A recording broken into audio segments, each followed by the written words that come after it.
علیکم ورحمۃ اللہ وبرکاتہ۔ میرا مفتی صاحب سے سوال یہ ہے کہ اگر کوئی سید زادہ ہو اور پیری مریدی کرتا ہو اور لیکن ان کی داڑھی خشخشی ہو یا سرے سے ہو ہی نہیں، تو کیا ایسے آدمی کے پاس بیٹھنے والوں کو بندہ سمجھائے اور پیر صاحب کے سامنے بولے کہ آپ یہ غلط بات کر رہے ہیں؟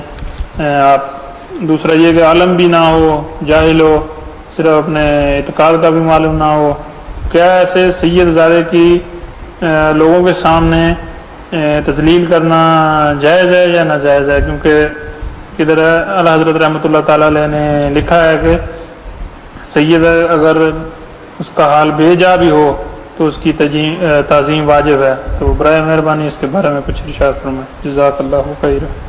اللہ وعلیکم السلام ورحمۃ اللہ وبرکاتہ۔ سید صاحب کی تذلیل ہو یا کسی عام شخص کی، عزت نفس کا سب کا احترام کرنا ہم پہ لازم ہے۔ احترام مسلم ہر مسلمان پہ لازم ہے۔ تو اگر سید صاحب داڑھی منڈے ہیں یا خشخشی داڑھی رکھتے ہیں اور وہ پیری مریدی کرتے ہیں، تو ایک بات اپنے ذہن میں رکھیے کہ پیر ہونے کے لیے سید ہونا ضروری نہیں ہے، باشرع ہونا ضروری ہے۔ سید صاحب کی داڑھی اگر مکمل نہیں ہے تو ان کی بیعت بھی درست نہیں اور ان کی اقتداء میں نماز بھی نہیں پڑھی جائے گی۔ سید صاحب کی اپنی تعظیم سر آنکھوں پر ہے، نسب کے اعتبار سے ان کی تعظیم اپنی جگہ پر ہے، لیکن احکام شریعت کا تعلق ظاہر پر ہوتا ہے۔